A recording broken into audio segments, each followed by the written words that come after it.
الاوروبيين شغال معاهم الكريسماس كويس، يعني منتج هم بيستهلكوه كان كريسماس بالنسبه لنا بقى هاند ميد بول. بقى فلازم يعرفوا القيمه بالظبط يا بتاعته. ريس، وكمان احنا انتاجنا يدوي فقليل، فمش منتشرين عالميا قوي، فيعتبر هو بالنسبه له مجرد ما بيشوف منتجنا يبقى ده شيء نادر يعني.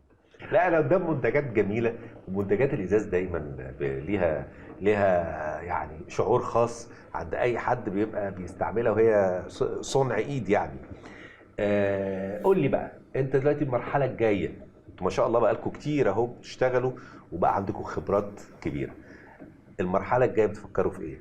احنا بدأنا ندخل في إضاءة، وحدات إضاءة، كويس. ونقدر كمان دلوقتي يعني اما وحدات الإضاءة عامة كانت مستوردة أكتر في الفترة اللي فاتت. احنا المنتج المصري ميزته ان حضرتك لو ركبت النجفة وبعد 10 12 سنة حصل لها أي حاجة احنا بنصينها لك. تمام، بتقدر انك انت تعمل كوره مثلا، لو كوره وقعت اتكسرت بالظبط يا بتقدر ريس، تعمل بديل ليها بالظبط يعني. زائد ان احنا بنبقى مشاركين معاك من قبل ما الفرش ينزل، بنعرف ايه اللي هيتفرش تحت الاضاءه ديت، وبناء عليه بنحدد الالوان اللي احنا عايزين نعملها، زائد ان اي فكره كرياتيف بنقدر ان احنا نعملها. جميل. حضرتك كده الجيل الاول في الشركه.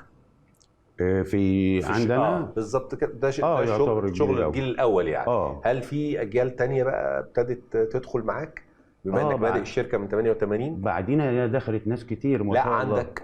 عندنا خرج من عندي ورش كتير، اتعلموا الشغلانه، اتعلموا وخرجوا وفتحوا، وانا بستمر معاهم برضه. بتستمر معاهم، بتاخد منهم منتجات؟ باخد منهم شغل. كويس. يعني كويس اللي بيحتاج ازاز بديله مواد خام، وانا بديله المنتج اللي انا عايزه بالمواصفات اللي انا عايزها، اقعد مع عامل العينه وارجع اخدها تاني. يعني اديته الخامات واديته سر الصنعه واديته التصميمات. بالظبط، دي كلها تصميمات حضرتك؟ يعني مش كده؟ جميل. طبعا اي حد هيقعد يبص، دي مش شيشه على فكره اللي هناك، دي ازازه عصير. يعني ازازه ميه وعصير وبتاع، وادي الكاسات بتاعتها.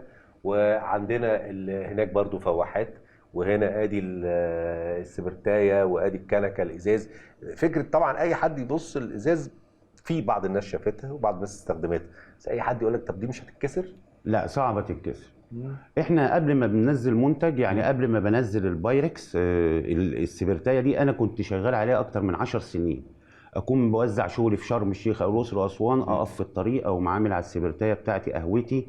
هي الفكره كلها كده. معانا ضيف ما بنسيبوش ونقوم من المطبخ، لا بنحط الشاي البن والسكر والميه على ذوق اللي هيشرب. انا بشكرك والله على الزياره عرس. الكريمه لاستوديو باب رزق. احنا دايما بندور على الحاجات المصريه يعني ما فيش منها كتير، وبتبقى مميزه جدا، وبتبقى مطلوبه يمكن كمان في العالم العربي بشكل كبير. فاحنا بنحاول نقول لهم اهو ادي صنع ايدينا، ادي صنع في مصر بكل حب، وكل الحاجات دي مصنوعه بكل حب بصراحه. الحمد لله.